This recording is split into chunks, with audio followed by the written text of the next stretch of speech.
Ang Dios gusto niya nga ang atong masayran pinaagi sa Biblia, nakasulat sa Biblia. Dili mo labaw sa nakasulat, kundi insakto, perpekto nga nagid sa Biblia. Kay matod pa sa ni Apostol Pablo sa unang Korinto 4:6 nga mato pa niya, aron kanamo makakaton kamo sa dili pagbatunog mga hunahuna nga kapin sa mga butang nga naisulat na. So kung dili ang atong matun-an sa Biblia, ang atong matun-an pinaagi sa mga apostol nga nakasulat sa Biblia. So karon daghan kayog reliyon karon nga klase-klase nga mga ngalan nga wala nakasulat sa Biblia. Dunay ngalan nga Church of Christ, dunay ngalan nga Iglesia ni Cristo, dunay ngalan nga Seventh-day Adventist, the Seventh-day Adventist Church, dunay ngalan nga Mormons. Kanang Mormons, Iglesia gyapon na ni Cristo. Church of Christ na siya. Kanang Mormons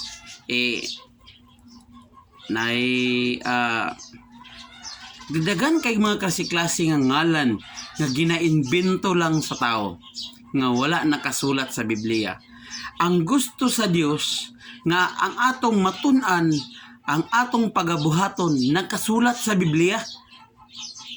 Mao kanang gisulti ni Apostol Pablo nga aron kanamo makakaton kamo sa unsa, sa dili pagbaton og mga hunahuna nga kapin sa mga butang nga naisulat na. Matod pa, ang atong matun-an pinaagi sa mga apostol sa nakasulat sa Biblia. So daghan kayong mga klase-klase nga mga reliyon karon nga wala naisulat sa Biblia ang ilang gipadayag sa mga katawhan.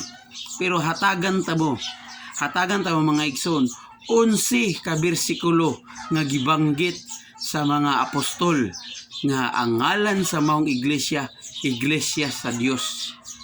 Hatagan tamo no, 11 ka bersikulo. Unang Korinto 1:1 ngadto sa 2. Matod pa, si Pablo tinawag nga apostol ni Jesucristo, pinaagi sa kabubuton sa Dios o si Sostenes nga atong igsoon, alang sa iglesia sa Dios. Tinawag si Apostol Pablo ni Kristo Jesus. Si Kristo pa nagtawag kang Pablo. Kung kamo karon ang nasa kahimtang ni Pablo, moingon lugar mo ni Kristo, Kristo, Ginoo. Dapat unta tinawag nimo si Apostol Pablo alang sa iglesia ni Kristo. Inga lugar. May gusto ni Kristo. May gusto sa Ginoong Kristo, may gusto sa Dios. Mato pa si Apostol Pablo tinawag ni Kristo pinaagi sa kabubuton sa Dios, dili kabubuton ni Kristo. Kundi kabubuton sa Dios. Unsay kabubuton sa Dios? Tinawag si Apostol Pablo alang sa iglesia sa Dios. Mo ka na siya. So una nga tawag ni Apostol Pablo alang sa iglesia sa Dios. So karon ang ikadua, kaduang Korinto 1:1, si Pablo apostol ni Jesucristo, ni Jesus, pinaagi sa kabubuton sa Dios, og si Timoteo nga atong igsoon alang sa iglesia sa Dios nga nasa Korinto. Iglesia sa Dios ang gitawag. Unang Korinto 10:32, dili ka mo maghatag og kahigayunan sa pagkapangdol bisan sa mga Hudyo, kon sa mga Hintil, kon sa iglesia sa Dios. So, unang Korinto 11:22, unsa, wala ba kamoy mga balay sa pagkaon o sa pag-inom, kung gitamay ba ninyo ang iglesia sa Dios? Iglesia sa Dios. Unang Korinto 15:9, mato pa, kay ako mao ang labing jutay sa mga apostoles, nga dili ako takos nga paganganlan nga usa ka apostol, kay gilutos ko ang iglesia sa Dios. Nasayop ba nga itong Apostol Pablo ni pagsulti niya? Nato pa niya, dili ako angay nga mahimog usa ka mga apostoles. Kaya ako ang pinakagamay nga apostol sa mga apostoles. Dili ko no siya angay nga tawgon nga apostoles, kay ngano, kay gilutos ko no niya nga gi ah, gi ah, gi ah, gilutos niya ang iglesia sa Dios. Kung kamo ang nasa kahimtang ni Pablo, miingon siguro mo ba nga gilutos ni Pablo ang iglesia ni Kristo. Kay ang gilutos ni Kristo katong mga iglesia nga gipanguluhan ni Kristo. Nagpakita gani si Kristo sa nagpakita gani si Kristo sa kaning kang Apostol Pablo sa dalan sa Damasco. Sa diyang nagpakita si Kristo, mato pa niya, Saulo, Saulo, nganong ginalutos mo ako? Si Kristo ba rin gilutos ni Pablo? Nga ang mga katawhan man. So sa diyang gilutos ni Pablo ang mga katawan, sama ra nga gilutos niya si Kristo. Mato pa ni Kristo, nganong ginalutos mo ako? Kinsa ba ikaw Ginoo? Ako si Jesus ang ginalutos mo. Karon, asa tinawag ni Kristo si Pablo? Gitawag ba ni Apostol ni Kristo si Pablo? Gitinawag si Apostol Pablo ni Kristo Jesus alang sa kabubuton sa Dios, alang sa iglesia ni Kristo? Ingana ba pagkasulti? Kundi tinawag ni Jesucristo si Pablo, si Kristo pa mismo nagtawag kang Pablo. Tinawag si Apostol Pablo ni Jesucristo alang sa iglesia sa Dios. Busa karon ato kanang pamatudan nga daghan kay mga bersikulo nga nagapamatod. 11 ka bersikulo nga nagapamatod nga ginatagina nga banggit kanunay sa mga apostol nga dapat unta ang atong matun-an pinagi sa mga apostol. Pero ang ubang tao karon naghimog buot sa ilang kaugalingon. Busa 11 ka bersikulo ang mabasa nga ginabanggit sa mga apostol. Karon atong ipadayon. Nato nang isgutan na nato no ang 15:9 sa unang Korinto naghilutos ni Apostol Pablo ang iglesia sa Dios. Karon sa unang Timoteo 3:5 matud pa. Apan kung usa ka tao dili mahibalong magdumala sa iyang panimalay unsaon man niya pag-alima ang iglesia sa Dios. Awa? Apan kung usa ka tao dili mahibulong magdumala sa iyang panimalay. Magdumala sa iyang panimalay ba? Klaro kayo ni. Unsaon man niya pag-alima ang iglesia sa Dios. Klaro kayo. Unsaon niya pag-alima ang iglesia sa Dios kuno. Ningon ba diri? Unsaon ba niya pag-alima ang iglesia ni Kristo? Wala maingana. Iglesia gid sa Dios. Karon to'y padayon. Sa unang Timoteo 3:15, kani grabe kay ni kainsakto, dili ni masabtan sa mga tao nga nagbutbuot sa ilang kaugalingon. Aminaw ninyo apan sa unang Timoteo 3:15, apan kung ako malangan og dugay aron masayran mo kung unsa ang paggawi sa mga tawo sa balay sa Dios nga mao ang iglesia sa Dios nga buhi haligi og patukuranan sa kamatuoran. Di na nila masabtan. Dunay patukuranan sa kamatuoran ang iglesia sa Dios. Muna siya ang kamatuoran. So karon atong ipadayon sa Buhat 20:28, matngonin ninyo ang inyong kaugalingon ug ang tanang panon nga kanila ang Espiritu Santo naghimo kaninyo nga mga magtatanaw aron pasibsibon ninyo ang iglesia sa Dios nga gipalit niya sa iyang kaugalingong dugo. So kani wala nila masabtan. Ang uban miingon nga o tanawa gipalit niya siyang kaugalingong dugo, di si Kristo na ang Dios. Dili man na mao ang gisgot diri nga Dios ang Amahan ug Anak ug Espiritu Santo man. Kaya ang word nga Dios sa Greek ang gamit Elohim. Ang Elohim is plural li singular. May mug duha, may mug tulo. Kay plural man. So muna nga Elohim created the heaven and earth. So ang Dios nagbuhat sa langit ug sa yuta. Pag translate sa Bisaya, Dios ang gigamit. Sa English is God. So sa Greek is Elohim. So karon ang word nga Dios na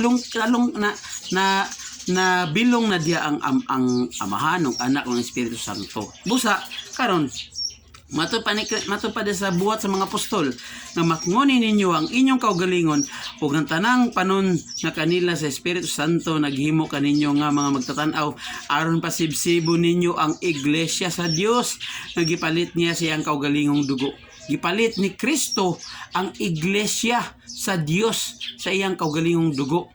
Gibayran niya. Gipalit niya ang iglesia sa Dios. Gipakamatyan niya ang iglesia sa Dios. Gipalit niya, kinsa man ang niya, kang Kristo. Gipalit niya ang sa iyang kaugalingong dugo ang iglesia sa Dios. Busa ang tawag iglesia sa Dios, dili iglesia ni Kristo. Kay di man singular, kundi plural man. Karon ang ilang gipamatud-an is sa Roma 16:16. Ang Roma 16:16 dili man kana siya official name. Ingano man plural man kana, dili man kana sa singular. Mga iglesia ni Kristo, mga gitawag na siya the churches of Christ. The churches of Christ. Asa man ni karong mga churches of Christ? Doon ay gisulti dito ni Apostol Pablo sa Galacia 1:22. Matud pa, ang akong nahong wala pa hilining mga iglesia nga nasa Judea nga anaa kang Kristo Jesus. Karon, unsay tawag ni Apostol Pablo kining mga iglesia nga nasa Judea nga naa kay Kristo Jesus? Unsay tawag sa unang Tesalonica 2:14 kani dinhi ginasabot nila. Matud pa, kamo mga igsoon na imong mga maawaton sa mga iglesia sa Dios nga naa kay Kristo Jesus sa Judea. Ang gitawag ni Apostol Pablo sa mga iglesia nga nasa Judea, iglesia sa Dios nga nasa Judea nga naa kay Kristo Jesus. So po sa iglesia sa Dios. So karon atong ipadayon no. So matud pa sa Galacia 1:13, hingbatian na ninyo ang taras sa akong kinabuhi kaniadto sa tinuan sa mga Hudyo kung giunsa ko paglutos sa ilabihan gayud ang iglesia sa Dios. Mo kaniadtong nabasa ganina nga sa diyang si Kristo nga gitawag si Apostol Pablo dito sa dalan sa Damasco nga tungod sa iyang paglutos sa mga katawhan gitawag sa ni Apostol Pablo, gihimo siya usa ka apostol. Gihimo siya usa ka apostol alang sa iglesia sa Dios. Muna nga insakto kay gisulti dire, mamatod pa nga sa kaybatian na ninyo sa taras sa akong kinabuhi kaniadto sa tinuan sa mga Hudyo kung giunsa ko pagluto sa hilabihan gayud ang iglesia ni Kristo. Nga na ba?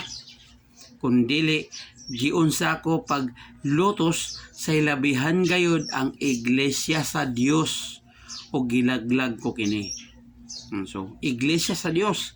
Karon sa unang Tesalonica 2:14 mo ni ang gingon, kay kamo mga igsoon nahimong mga maawaton sa mga iglesia sa Judea nga naa kay Kristo Jesus. Kay kamo man nagantos usab sa mao nga mga butang nga nagakaugalingon inyong mga tulunggon bisan ingon sa pag-antos nila sa mga Hudyo. Matud pa, kamo mga igsoon nahimong mga maawaton sa mga iglesia sa Dios. So iglesia sa Dios nga anaa iglesia sa Dios sa Judea nga naa kay Kristo Jesus. So ang tawag iglesia sa Dios. Sa ikaduhang Tesalonica 2:14 matud pa, sa pagkaagi nga kami gayod na naghimaya tungod kaninyo sa mga iglesia sa Dios, tungod sa inyong pagpailob ug pagtuod diya sa tanang mga paglutos kaninyo sa mga kagulanan sa inyong giantos. Matud pa sa ikaduhang Tesalonica 1:4, ito pa, pagkaagi nga kami gayod na naghimaya tungod kaninyo sa mga iglesia sa Dios. 11 ka bersikulo ang gipamatud-an diri sa mga apostol nga gitawag iglesia sa Dios. Pero nganong manggid ang tao doon nagisay kaugalingon nga pagbuot-buot. Seventh-day Adventist, Pre-Methodist Church, Born Again Church, Seventh-day Adventist Church, Church of Christ, Iglesia ni Kristo, dagan kay mga ngalan nga ilahang kaugalingong kabubuton. Abi ninyo mga igsoon, ang gusto sa Dios iyang kabubuton dili ang ato. Busa mato pa sa mga apostol 4:6 sa unang Korinto, di gina nila sabton. Aron kanamo makakaton kamo. Makakaton ta sa mga apostol. Ikapila gibanggit sa mga apostol ang iglesia. Iglesia sa Dios. Ika-11 karon pangutana, kamo mismo motubag sa inyong kaugalingon, kana bang inyong gipangalan sa inyong reliyon duna ba sa Biblia? Mabasa ba sa Biblia nga iglesia ni Primitodis, iglesia ni born again, iglesia nga Kristo, iglesia nga unsa nga iglesia? Busa kamo mismo mo judge sa inyong kaugalingon kung naisulat ba na sa Biblia. Kaya ang gusto sa mga apostol nga atong matun-an pinaagi sa nakasulat sa Biblia, sa ila makatuon kita sa ila. Pinaagi sa nakasulat sa Biblia. Dili mo labaw sa nakasulat kung dili insakto nga nakasulat sa Biblia. Busa 11 ka buok ka bersikulo nga nagpamatuod sa ngalan sa iglesia sa Dios. Ang word nga Dios nanadya ang Amahan, Anak ug ang Espiritu Santo. So, mao kana siya ang kamatuoran. Kung ayaw ninyo sa iglesia sa Dios, pangutanon ta mo.